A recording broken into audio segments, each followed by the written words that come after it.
die salwing van die Heilige Gees, in die vrede en vreugde van die Here. In die huis van die Here is die plek van joy, is die plek van vrede, is die plek waar jy mag wees, waar jy moet wees. Kom net so 'n bietjie uit jou stoel uit, stap net uit, in hierdie diep liefde, in hierdie diep vrede, in die salwing wat ons ervaar, en groet iemand, en sê net vir daardie persoon, jy is so welkom en bedoel dit. Jy is so welkom in die huis van die Here, en is lekker om familie te wees, want ons Abba is ons Vader. Kom ons doen dit gou. Kom ons doen dit.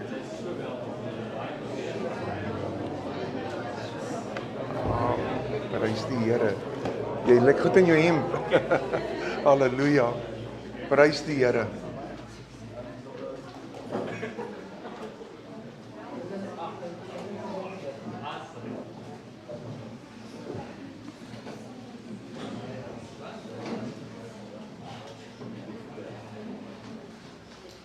Wanneer ons in die huis van die Here is dit nie net die plek van vrede, waar ons gemoedere verander, en ons gees vol word nie. Maar wanneer ons die uitstap, kom asseblief in my geseënde Boeta, prys die Here, wanneer ons die uitstap weer, stap jy so vol uit van hom, dat die wêreld moet verander daar buite. Amen. Amen. Daar waar jou voete sit, sal hulle geseën wees, want jy is die geseënde van die Here. Klaar. Amen. Amen. Here praat my in hierdie week, ons fokus so baie op fokus heel op die Iran-Amerika oorlog. Ek het 'n bietjie, ek so 'n bietjie geloer daarna, want jy hoor daarvan en jy begin praat later daaroor en jy vlieg mense wat kom vir gebed, wat vir my so goddelik was, fantasties van Arabiese wêreld kom hiernatoe, ons bid vir hulle en dan die vraag, wat gebeur daar, wat gaan aan? Wat daar aangaan is wat God toelaat. Want Christene se gebede word verhoor. Skielik weet Amerika nie wat om te doen nie, en Iran is in 'n flat spin, maar dis gebede. Mense kyk na die lande en die moondhede, kyk na God. Kyk na God, en as ons begin bid, dan draai die gety, want God is in beheer. God sal besluit. God besluit oor jou lewe. God besluit oor 'n toekoms. En dit maak my opgewonde. In die hande van die lewende ware God wil ek wees. En dit is al waar ek wil wees, nie op 'n ander plek nie. Kind van God, terwyl ek so deur die woord blaai en ek kyk deur die woord, o ja, ek wil net een ding mooi vra. Ons moet 'n huis van gebed wees. En ons wil julle bless, die wat nie 'n gebedskussing het nie, moet voordat jy vandag uitstap, 'n gebedskussing saamvat. Nie vir iemand by die huis, nie 'n geskenk vir iemand anders nie, vir jouself. Want op daai kussing moet jy kniel en bid vir hierdie gemeenskap en dan vir jou eie sake. Want ons moet 'n huis van gebed wees. Amen. Amen. Weet nie 'n kussing nie, kan ek gou kyk? So nee, julle moet wakker wees, gaan daai tyd kussings uitdeel. En die kussing seën dat almal gaan bid. Almal roep uit tot God. Ons gaan 'n huis van gebed wees tot eer van die Here. Geseën is van die Here. Terwyl ek deur die woord van die Here blaai, en dit is my so goed, hoe die Here werk, die Heilige Gees werk, jy weet, ek het al geleer, as ek baie voorberei, dan stap ek na die kansel toe, dan verander die Here die woord, en sê, nee, nie jou voorbereiding, nie my woord. Dan jy weet, dan kry ek grys hare, nou sny ek al alles af, dat jy dit nie meer kan sien nie. Jy weet, ek het so 'n Arabier wat my hare sny, en hierdie Arabier kan nie Engels praat nie, en ek ook nie. So ons bedui mekaar, en dan kom dit so uit. Maar prys die Here is gesny. Dis gesny.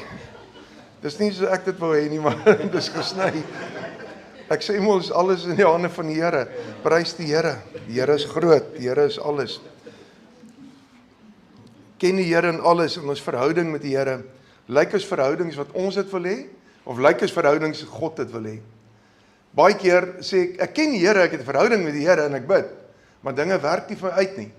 Dan moet jy besef, dis die pad en die weg wat jy loop. Jy besluit die Here moet aanpas by jou wil.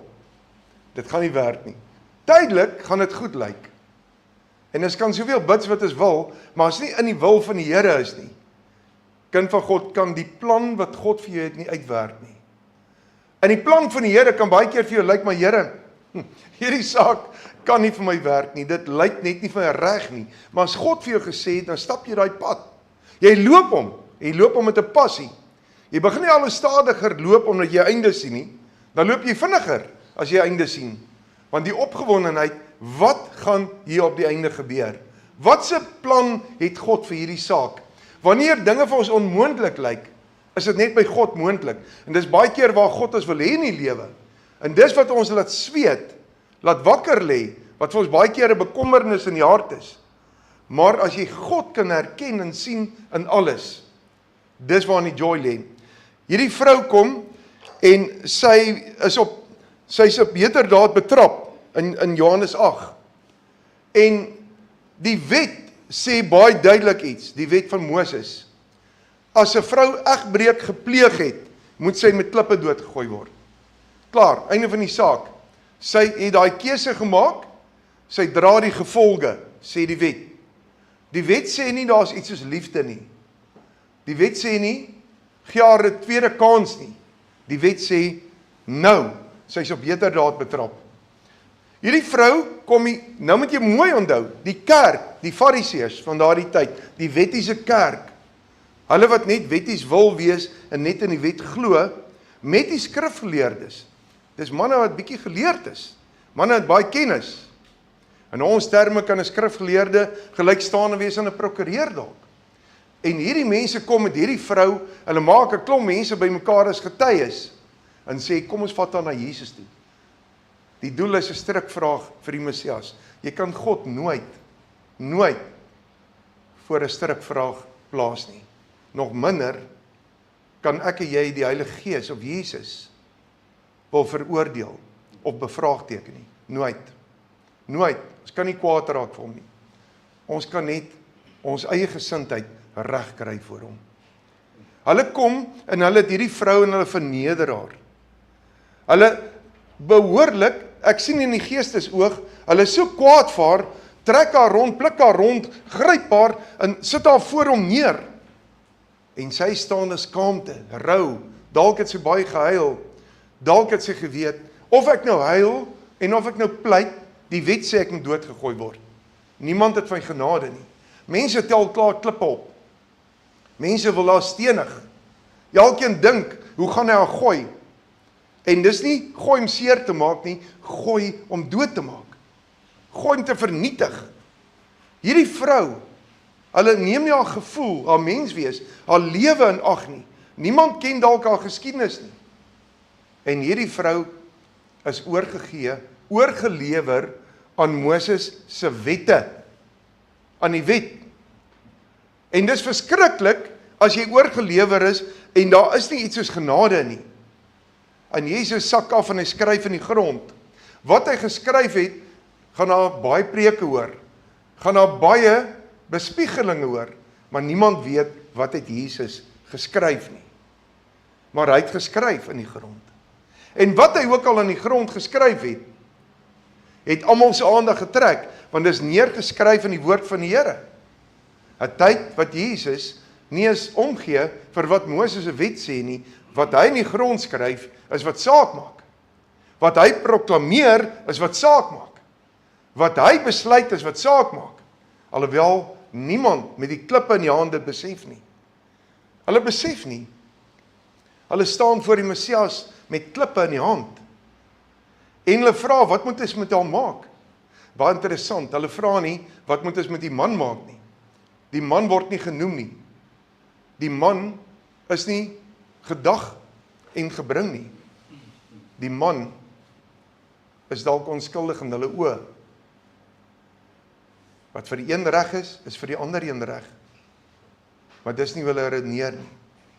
Hierdie vrou staan en Jesus, ons weet self, hy het vir hulle gesê, die een wat nie sonde het nie, gooi haar eerste dood. Gooi haar. Ek gee julle alle reg, gooi haar, as julle nie sonde het nie. Want as jy sonde het, moet jy jouself eers gooi. Of jy egbreek gepleeg het, en of jy gesteel het, en of jy geroof het, en baie wat daar dalk staan met klip in die hand, het ook egbreek gepleeg, maar niemand weet daarvan nie, en hier een het nog die ander een verneek, en die ander een is nog kwaad vir sy vrou weg van die huis af, en die ander een staan dalk daar met hierdie woede gevoel in hom, en iemand wat hy nie kon vergewe nie, en die woord sê hulle gewetens het hulle aangekla, en hulle het die klippe laat val en omgedraai en weggeloop. Kind van God, 'n baie groot gebeurtenis wat afspeel, wat ons nie baie keer verstaan nie, wat ons nie baie keer besef nie, ons lees dit, ons hoor dit. Almal wil Jesus vasvra. Niemand herken hom as die Messias nie. As hulle hom as die Messias herken het, het almal wat daar gestaan het, bly stil staan en vergifnis gevra. Het almal dalk nader aan hom probeer kom. Maar hulle gesindhede was nie reg nie. En dit is die kern wat jy vandag moet onthou. Hoe lyk jou gesindheid voor God in jou verhouding met God? Weet jy wat sê hierdie vrou toe almal weggeloop het? En dit tref my toe die Heilige Gees het van my wys. Hierdie vrou herken die Messias. Sy herken iemand met gesag. Want dis net iemand met gesag wat hierdie terme, woorde kon gebruik, en hy's nie 'n fariseer of 'n wetgeleerde of 'n hoërpriester of een van die kerkordes nie. Hy word beskou as iemand van buite af. Jesus. Sy woorde dra soveel gesag dat selfs die fariseërs het weggeloop. Die skrifgeleerdes het weggeloop. Die wat haar beskuldig het weggeloop. Niemand stry met hom nie. Hulle besef, hulle het almal sonde, maar iemand met gesag het gepraat. Iemand wat die klip kon gooi, het gepraat. Maar wat gooi hierdie iemand? Kom ons kyk eers wat sê hierdie vrou, en dis in vers 11, en sy antwoord, toe Jesus vra, wie is nog die oor, wat jou veroordeel het? Daardie woorde, niemand. Onthou dit altyd, niemand. Dis baie belangrik, jy moet dit verstaan, dis 'n sleutel in jou Christendom. Niemand. Niemand nie, en wat is haar volgende woorde? Here. Jy het net iemand Here genoem, as jy sy autoriteit, sy gesag, sy koninklike teenwoordigheid kon herken. Sy sê nie, niemand nie, rabbi, want eintlik het hy iets geleer. Hy sê vir haar 'n rabbi nie. Hy is vir haar die Here. Sy wat hom die eerste keer ontmoet, besef, dis die Here. Sy besef, dis net die Here wat my hier kon verlos het. Dis net die Here wat my kon vrymaak. Dis nie hoe goed hierdie man is wat hier sit nie. Hierdie man wat hier sit, is die Here. Dis hy wat my vrygemaak het. Ons lees dit baie maklik, maar luister baie mooi wat sy gesê het. Sy het gesê, en sy antwoord, niemand nie, Here. Sy het hom nog nie gevolg nie. Sy kom nooit sonde uit. En Jesus sê vir haar, ek veroordeel jou ook nie, gaan heen en sondig nie. Makliks dit. Moenie weer in jou verlede dink nie. Dis nou verby vir ewig. Mense, dis baie groot. Erken die Here in jou lewe en niemand mag jou oordeel nie. Jy self mag nie terugkyk in die verlede nie. Jy self mag nie na jou foute van die verlede kyk nie. Dan is jy besig om die woord van die Here uit te kanselleer. Want hy sê, niemand is hier om jou met klippe te gooi nie. Niemand veroordeel jou meer nie. Dis verby. Dis vir ewig verby. Ek gee aan jou 'n nuwe lewe. Die redding van Jesus, om dit mooi te verstaan, te begryp, wat ons weer teruggaan na die wet toe.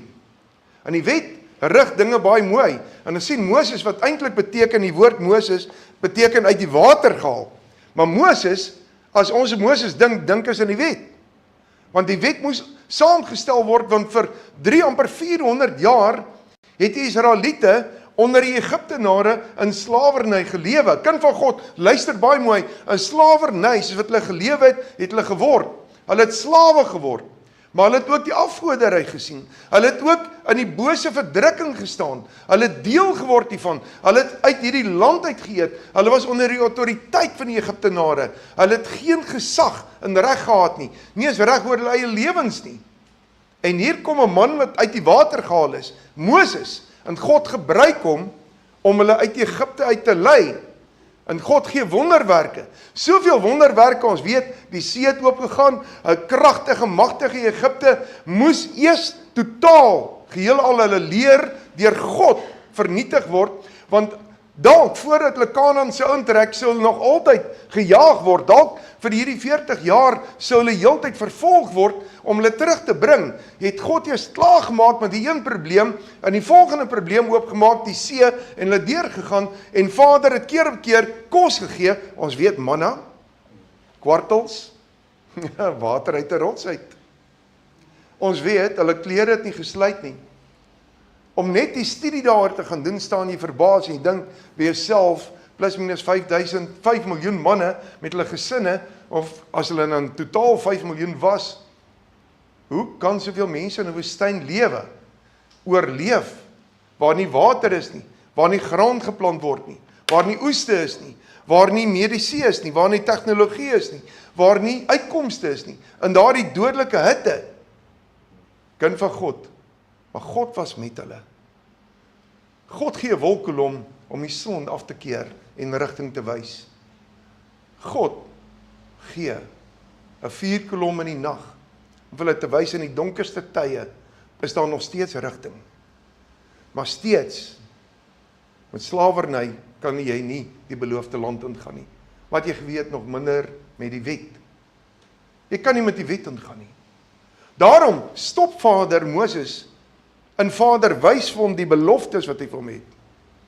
Baie kinders van die Here kom net tot by die beloftes.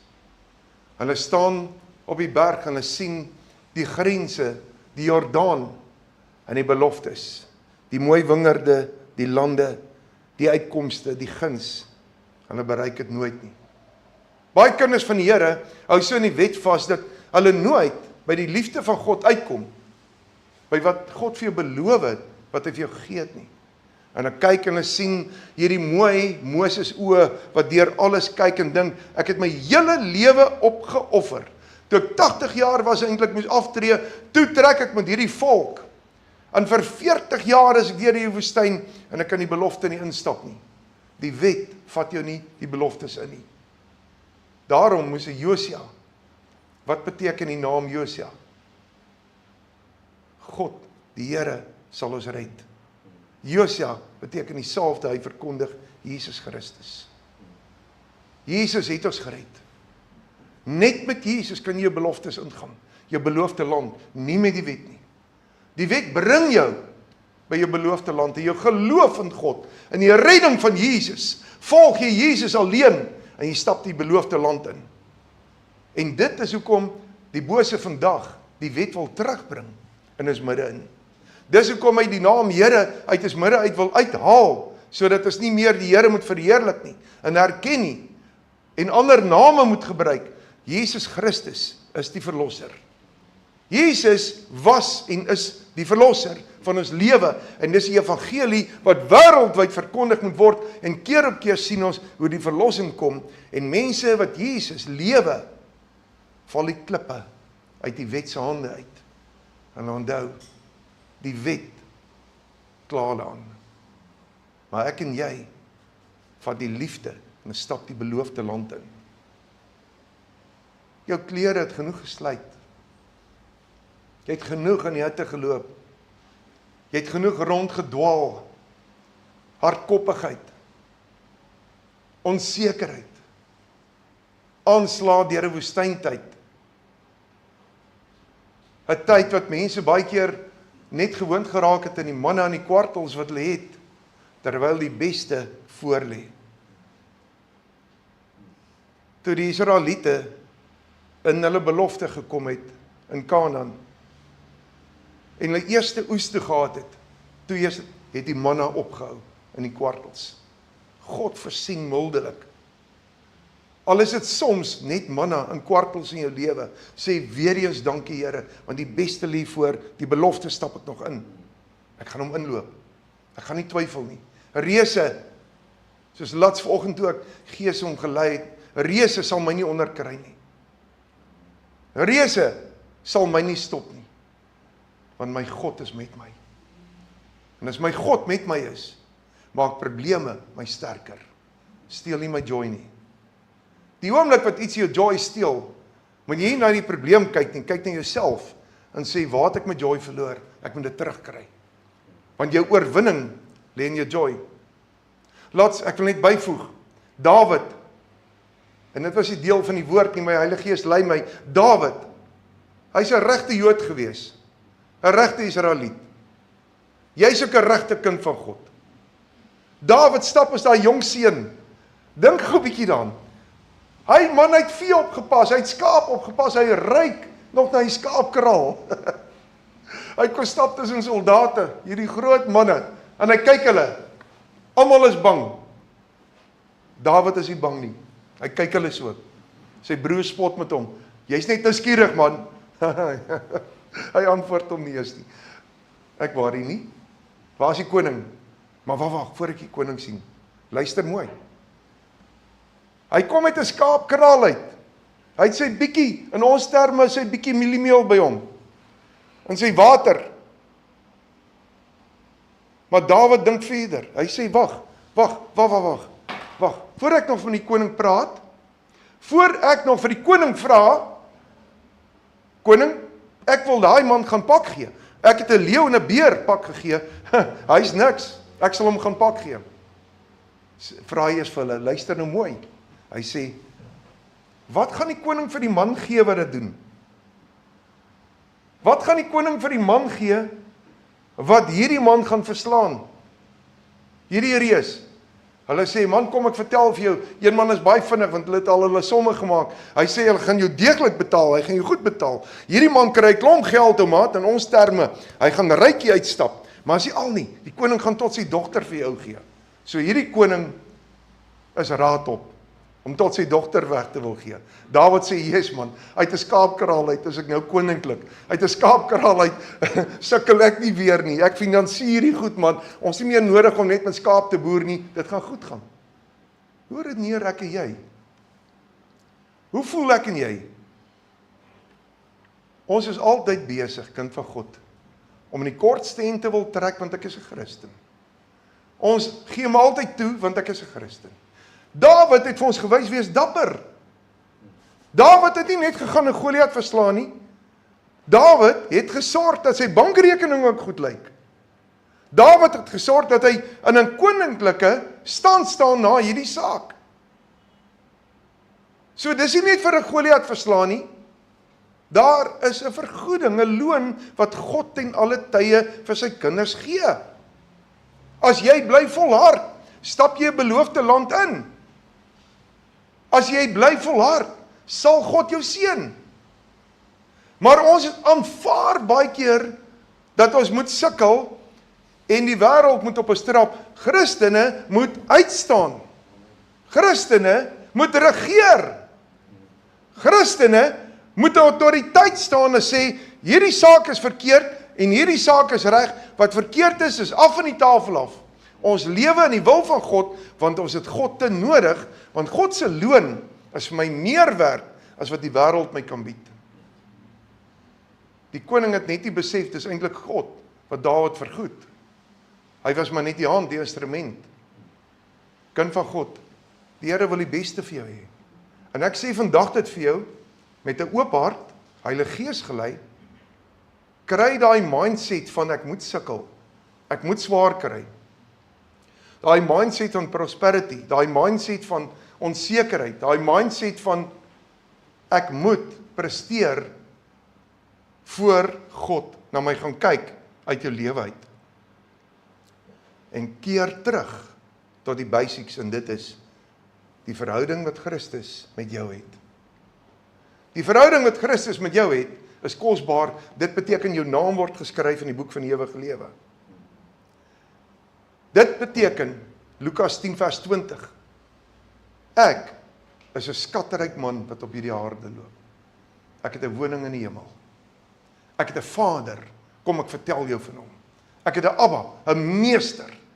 Daar is net een koning, daar is net een majesteit, kom ek vertel jou van hom. En Boeta, as ek en jy en nog 'n paar saam bid tot hom, moet jy sien hoe draai die gety. Hoe tree my Abba, my meester in? Hoe draai die gety om? Ons moet die attitude hê van niks in hierdie lewe sal ons onderkry nie. Ja, die duiwel staan agter elke bos as jy hom soek, gaan jy hom daar kry. Want hy probeer oral om versoekinge te stel, maar daarom bid ek tot God, dat voor die bos staan sy engele, en lei die Heilige Gees my weg, en word die bose bang, vlug hy, nie ek nie. Daarom staan jy in autoriteit. Kind van God, hierdie is nie net woorde nie, dis die krag van God in jou lewe.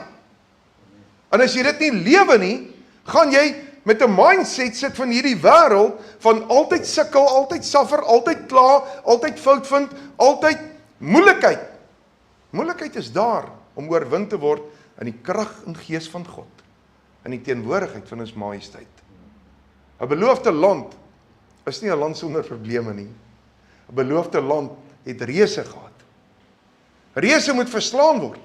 God vertrou jou om 'n reus te verslaan. God vertrou jou want sy krag is in jou. Hy sal met jou wees. Hy sal jou vooruitgaan. Hy sal jou behoed en bewaar en hy sal jou beskerm. Geseëne van die Here. Die tyd is verby vir kinders van die Here om te kruip. Jy kruip net voor God. Dis tyd om op te staan. Ons moet weer opstaan, dis tyd om op te staan.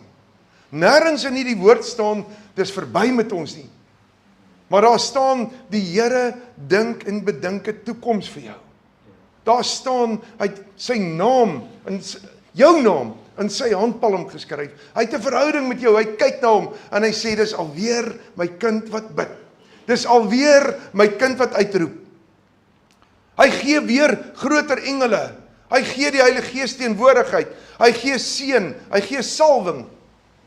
Maar hoe lyk jou lewe? Hoe lyk jou gesindheid? Bid jy? Dan staan jy ook op om te kyk, sal hierdie gebed van 'n vervulling kom? Dan beteken dit niks. Of bid jy en staan op en sê ek het gebid. My God sal verhoor. Ek stap hierdie pad. Ek loop hierdie pad, want God is met my. Daar's tye wat ons bid vir lewe, dan kom haal die Here iemand. Daar's tye wat ons bid vir genesing. Dan stap iemand nog 'n lang pad van siekte.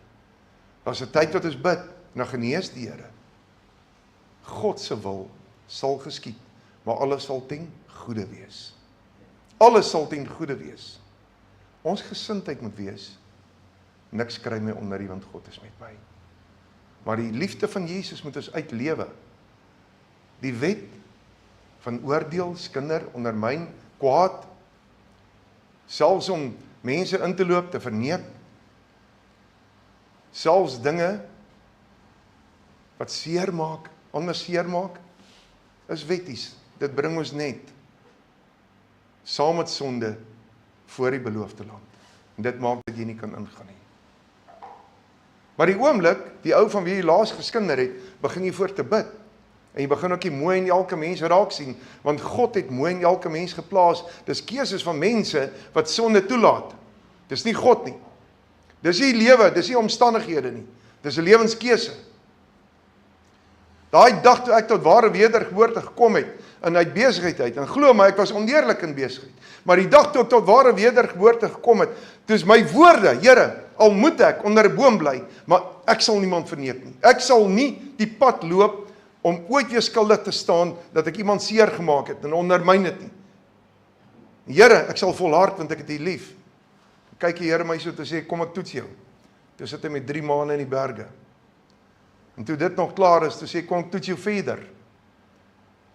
En die Here het my getoets, hoor. En ek het daai besluit geneem en ek hou by hom. Glo my, daar was 'n dag in my lewe wat ek nie geld gehad het nie. Ek het R100 gehad. En ek moet brandstof ingooi en ek nog brood koop, want ek nog lewe. Dan gooi jy R70 in, en R30 hou jy vir die brood. En dan gee die petroljoggie vir jou R150 terug.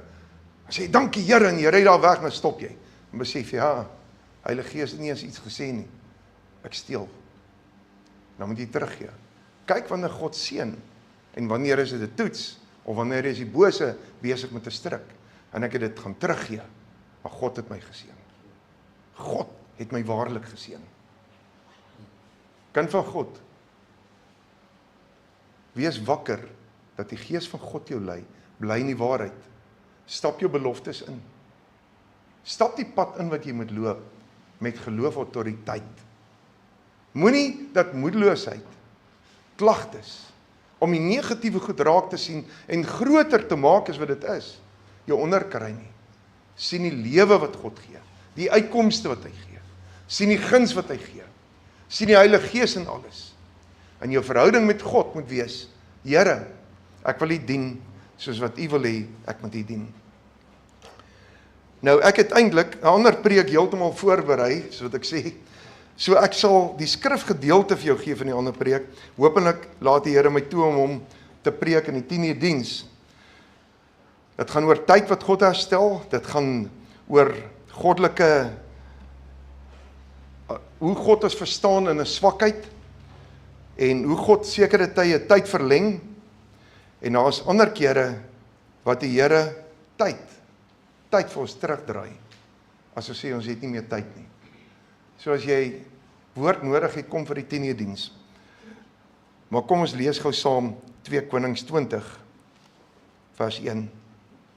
In die dae het Hiskia dodelik siek geword en Jesaja, die seun van Amos, die profeet, het by hom gekom en vir hom gesê, so spreek die Here, gee bevel in jou huis, want jy sal sterwe en nie lewe nie. Wat sê God vir hom? Deur Jesaja, dis verby. Dis verby. Jou lewe is verby. Wat maak ek en jy as 'n dokter kom en hy sê dis verby? Skrik ons. In skok, in trauma. As iemand vir jou sê jou lewe is verby, wat doen Hiskia? Hiskia besluit, ek het 'n verhouding met God. So 'n tyd terug wou Lees my aanval, die Arameërs wou my aanval, en ek het besef ek kan niks in die saak doen nie, en ek het die briewe gevat wat hulle my mee spot en ondermyn en vertel hoe hulle my land gaan oorneem, en ek het dit in die tempel gelê en vir die Here gesê, kyk hier die briewe, en ek het gebid met my aangesig op die grond, en God het my verhoor. Nou wil Hiskia sterf. Die profeet stap skaars uit, en hy draai sy gesig na die muur toe en hy begin huil. En hy roep tot God uit. Dis verhouding bou. Verhouding met God gehad, reeds voorheen. Nie nou vir die eerste keer nie. Dis verhouding bou. Nie net God ken toe ek siek is, toe ek in nood kom nie. Nie net God ken toe my finansies nie uitwerk nie. Nie net God ken dat hy my net moet help nie. Verhouding is, ek is sy kind. 'n Pa, my Abba, my God, sal nie sy kind in die steek laat nie. Dis my attitude. Sy gesig na die muur toe, wat hy besef, Vader, ek het nog so baie, dis sy petisie, wat ek wil doen vir hierdie land. Dit gaan nie oor my nie. Dit gaan nie oor wie ek is en wat ek kan bereik nie. Dit gaan oor die volk, en dit gaan oor die grootheid, Here. Vader, ons het nie so dringend nodig. En hy huil, hy het bitterlik gehuil. Kadostyd, daar 'n leentyd vir God, waar manne en vroue baie keer huil. Verhoor God jou. Dis tyd om weer te bid. Dis tyd om weer uit te roep. Dis tyd om voor God in diepte te kom en uit te roep tot jou majesteit. Dis tyd om jou gesig na die muur toe te draai, waar nie vriende staan, waar nie ander name staan, waar mense wat uitkomste kan gee staan nie, waar nie 'n profeet staan nie, maar die lewende ware God alleen in jou hart is. Dis verhouding bou.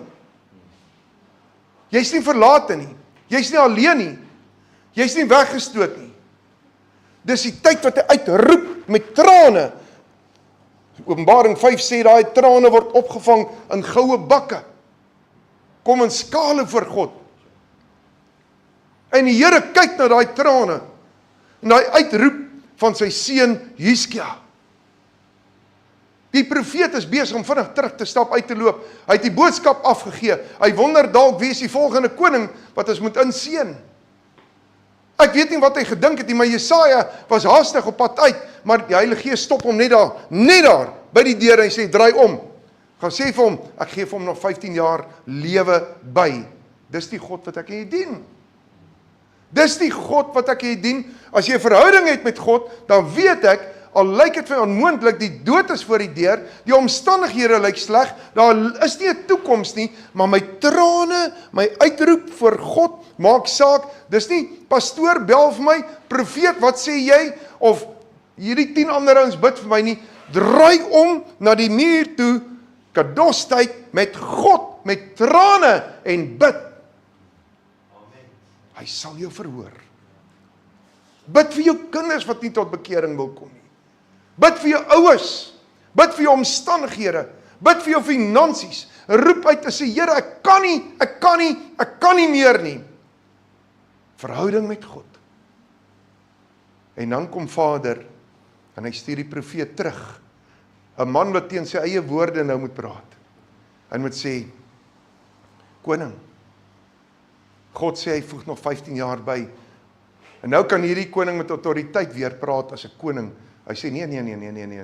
Jy sê nie net vir my, daar is 15 jaar by nie. Jesaja, jy het net of hy gesê, ek gaan sterf. Geef my teken. Geef my teken. Wat doen hy? Hy vra die onmoontlike. En hy sê vir hom, kom ons kyk, wat wil jy hê? Wil jy 10 tree, trappe, met ander woorde, die sonwyser vorentoe hê, of 10 terug? Hy sê, is baie maklik vorentoe. Dan kan jy vir my sê, dis die teken. Ek sê terug, die onmoontlike. Agas het trappe gebou. En dis baie interessant, ek hoop almal kan my sien. Ek wil hierdie kant gou staan. Nee, dan kan julle my nog minder sien. Ai, Here, dankie vir 'n pilaar. Dan 'n terras se trappe op boontoe. Hierdie was nie 'n sonwyser nie. Hulle praat hier van 'n sonwyser, maar ek het die studie gaan doen, trappe van Agas wat opgaan. By 'n terras. Aan die ander kant gaan trappe weer af. En as wat die son val hy op elke trap. Hy gee skare weer. Volgende een, en die son omgedraai het en kom die kant, gaan dit hierdie kant aan. Hy sê nee, 10 moet terug. God gee vir hom 10 terug. In ons terme, as jy dit gaan uitwerk, is dit 40 minute, wat God ekstra gee, vir daai dag. Die onmoontlike het moontlik geraak. Nou as God, jou trane sien wat in goue bakke opgevang word, Openbaring 5, dan sê, ek ken my kind, ek sien my kind se trane, ek sien my kind se uitroepe, ek sien hoe hy alleen net op my fokus en op my staat maak, sy gesig na die muur toe gedraai het. Kind van God, dis hoekom ons 'n huis van gebed moet wees. Dat God, as jy jou stem hoor, moet hy kan sê, ek ken jou. Want daar kom 'n dag, wat die woord sê die deur toe is. Openbaring 3. En hy sê, dan klop hy, en as jy my stem herken, sê hy, maak vir my oop. Maak oop. As jy nie 'n verhouding met God het nie, hoe gaan jy die deur kan oopmaak? Maar daar kom ook 'n dag, met die 5 wyse, en 10 dwaase diensmaagde, wat 5 by 'n geslote deur kom en uitroep, en hy sê, maar ken julle nie. Jy moet so baie bid, as God jou stem hoor, dat hy dadelik oopmaak. Maar as jy nie jou stem ken nie, jy het baie tyd om te bid, ons sê ons het nie tyd nie, dis die grootste leen van ons tyd. Roomkwaliteit tyd met God. Mense, is belangrik. Ek sluit af. Ek wil vra in die volgende tyd, ek het landwyd, het ek 'n beroep gedoen, ek soek 100 manne en vroue wat saam met my gaan bid, vir 40 dae van Dinsdag af. En ek verseker jou, as God Ninive kon red, deur Ninive wat omgedraai het, wat heidene was, deur die hele Bybel, as manne en vroue omgedraai gebid het, het God verhoor, sal God ons ook seën. Sal God die ewige lig kerk seën, die gemeente, die gemeenskap, die area, sal God mense deur hierdie land seën, en sal die gety omdraai. Sal mense verbaas staan, oor Suid-Afrika wat vrot is van die chaos, hoe die vyand homself uitwis. Want dis as God opstaan vir ons. Maar dit kan nie gebeur as ons nie ernstig elkeen saam staan en manne en vroue wat saam met my wil bid, want onthou jy gaan bid. Waar jy ook al is, vir 'n uur, van 4 uur af tot 5 uur, gaan jy bid. Want ons moet sake deurbid. Moenie jou naam net opsit nie. Wees seker jy gaan bid. Daar is nie tyd vir rus nie. Dit is tyd vir bid. Want ons wil die gety sien draai. Ek vertrou God. Soms moet ons gesig na die muur toe draai en sê, Here, ek kan nie my op mense beroep nie, maar ek beroep my nou op U. Ek kan my nie beroep op 'n regering nie. Ek kan my nie beroep selfs op die wet nie, maar net op U. En dis waar ons vandag staan. Ons het God baie nodig. Maar dit moenie met jou gaan soos dit gaan. Dit moet met jou goed gaan. En as die reëse daar is, dan weet jy hulle gaan verslaan word, want dis jou beloofde land. Want die Here is met jou. Kom ons bid saam. Here, ek dank U vir die woord en vir die waarheid waarin ons staan. Vader, dat die Heilige Gees met ons elkeen diep en dieper en meer diep sal praat. Dat U ons sal lei, dat ons, Here, die beloftes van 2 Korintiërs 1 vers 19 in ons harte sal dra. Want U woord is ja en amen. Ek dank U, Here, dat U elkeen nou aanraak en die gety in elkeen se lewe draai. En elkeen seën met 'n goddelike salwing. Ek bid reeds vir die 10 uur diens ook, Here, en wie moet kom, dat U elkeen daarin ook sal aanraak en 'n spesiale woord vir daardie tyd sal hê. Seën elkeen wat nou huis toe gaan ook. En seën elkeen in hierdie week. Dat hierdie manne en vroue en hulle op die livestream in hulle autoriteit begin in beweeg, Here. Die autoriteit wat U gegee het. In Jesus naam. Amen, amen en amen.